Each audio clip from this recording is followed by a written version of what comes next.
एक राधा नाम कलिकाल में पार लगाने वाला है। और गोविंद को भी राधा नाम बड़ा प्रिय है। एक बार गोलोक धाम में राधा रानी के पास एक तोता था, सुख, जिसे सभी सुखदेव जी के नाम से जानते हैं। तो वो सुख राधा रानी का पालतू सुख था। वो सदैव किशोरी जी उसे रटना रटाती रहती थी कि बोल सुख श्री कृष्ण गोविंद हरे मुरारे, हे नाथ नारायण वासुदेवा। बोल कृष्ण कृष्ण बोल, बोल कृष्ण बोल। तो यही उच्चारण करवाती रहती थी। तो गोविंद बड़े उदास बैठे हुए थे।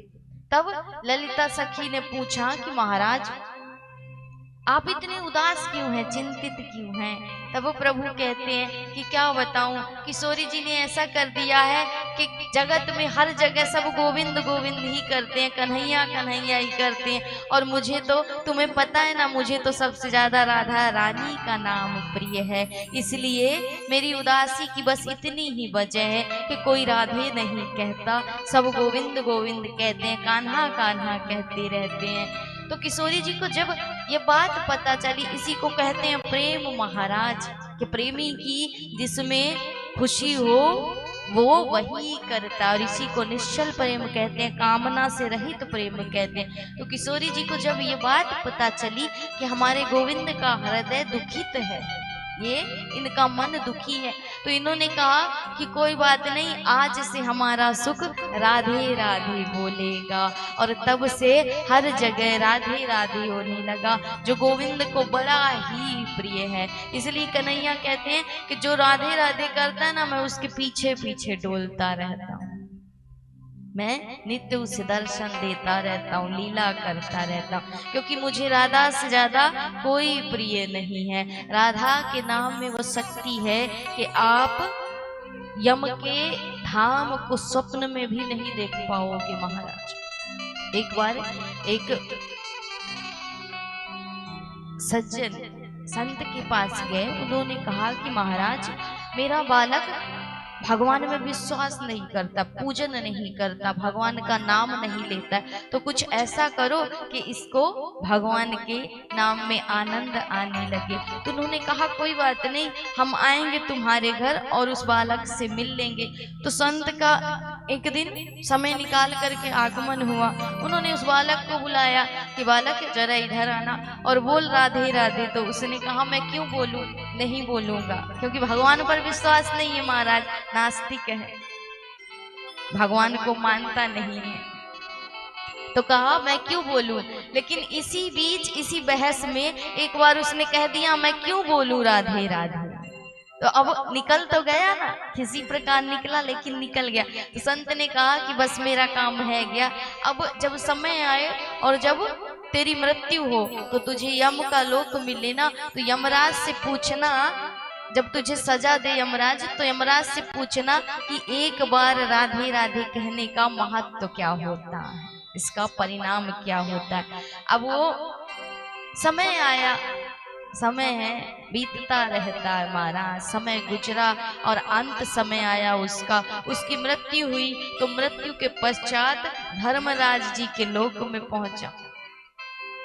धर्मराज जी ने कहा तूने जीवन भर पाप किया है, भगवान का भजन नहीं किया, इसलिए तुझे नरक की यातना भोगनी पड़ेगी। तो उसने कहा महाराज नरक में मैं चला जाऊंगा, लेकिन उससे पहले मेरे एक प्रश्न का उत्तर दे दो। बोले पूछ। तो कहा एक बार राधे राधे कहने का महत्व क्या है, उसका फायदा क्या है। तो धर्मराज ने कहा कि मैंने जीवन में सब कुछ जाना, सब कुछ पढ़ा है, सब कुछ जाना, लेकिन आज तक यही नहीं जाना कि राधे कहने का महत्व क्या होता है। राधा रानी को भी जान लिया, सब जान लिया, लेकिन यही नहीं जान पाया कि राधे कहने का महत्व क्या होता है। तो बोले कि तुमको पता नहीं। अब धर्मराज ने अपने आप को असहाय समझा, कमजोर समझा, क्योंकि जानकारी नहीं थी महाराज। तो उन्होंने कहा कि मुझे तो पता नहीं है। अब उस लड़के ने सोचा कि इनको पता नहीं है तो मौके में चौका लगाना चाहिए, फायदा उठाना चाहिए। बोले महाराज तुम्हें पता नहीं है तो ऐसे मुझे नरक में नहीं डाल सकते हो जब तक पता नहीं कर लोगे। तो बोले कि ठीक है कोई बात नहीं, चलो इंद्र के पास चलते हैं, इंद्र को पता होगा। तो उस बालक ने कहा कि उससे पहले अब चूंकि तुम मेरे कंट्रोल में आ गए हो, तुम्हें कुछ पता नहीं है तो तुम मेरे हाथ में आ गए हो, इसलिए मैं पैदल नहीं जाऊंगा, तुम्हारा मेहमान हो, पालकी लेकर के और मुझे पालकी में लेकर के जाओ। धर्मराज उसकी पालकी उठा रहे हैं महाराज और लेकर के जा रहे हैं कहाँ? इंद्र के लोक में। इंद्र ने जैसे ही देखा तो सोचता है कि शायद कोई बड़ा ही पुण्यात्मा आया होगा कि धर्मराज साक्षात पालकी उठा करके लेकर के आ रहे हैं। जैसे ही पहुंचा महाराज प्रणाम करता हूं। बोले क्या बात है धर्मराज, आज कोई सदपुरुष आया है क्या, सत्संगी आया है क्या कि जिसकी पालकी धर्मराज उठा रहे हैं? तो धर्मराज ने कहा कि महाराज सत्संगी नहीं है, एक प्रश्न पूछना है, उसके उत्तर के लिए आपके पास आए हैं कि ये बताओ राधे राधे कहने का, एक बार राधे राधे कहने का महत्व क्या होता है? अब इंद्र ने कहा इतनी बड़ी पदवी प्राप्त कर ली लेकिन अभी तक यही नहीं पता कि एक बार राधे राधे कहने का महत्व क्या होता है। तो इंद्र को भी नहीं पता, ये बात जान गया वो बालक। तो कहा कि तुम्हें भी नहीं पता तो तुम भी अब ऐसा करो, पालकी में लग जाओ और पालकी को उठाने लगो हमारी।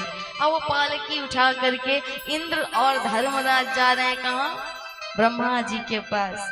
ब्रह्मा जी के पास भी वही बात हुई। ब्रह्मा जी ने भी कहा कि मैं सृष्टि को तो बनाता हूँ लेकिन आज तक यही नहीं जान पाया कि राधे नाम का महत्व क्या है हमारा।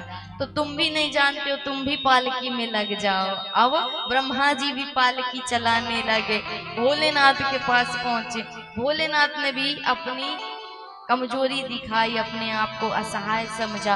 तो कहा महाराज तुम्हें भी नहीं पता, अब तुम भी पालकी में लग जाओ। अब चारों पालकी ढो रहे हैं उस बालक की और पहुंचे कहाँ? श्री हरि के पास, विष्णु के पास पहुंचे। तो भगवान नारायण प्रभु ने देखा और देख करके सोचते हैं कि आज ऐसा कौन सा सदपुरुष का आगमन हुआ है महाराज इस लोक में कि बताओ साक्षात ब्रह्मा विष्णु महेश इंद्र और धर्मराज जिसकी पालकी उठा रहे हैं, ऐसे कौन से सदपुरुष का आगमन हुआ है।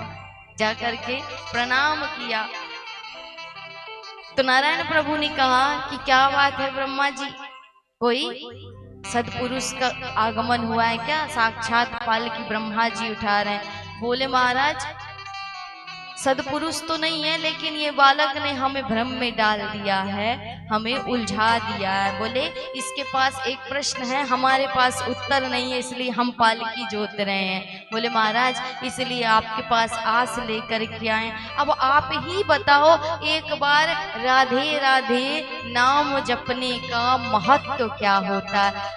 तो नारायण प्रभु हंसे और कहा ब्रह्मा जी अभी भी उत्तर नहीं मिला, अभी भी उत्तर नहीं मिला।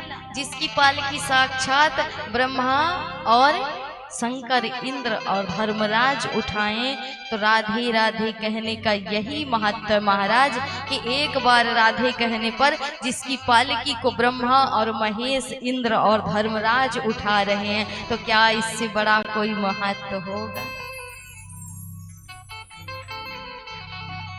राधे राधे।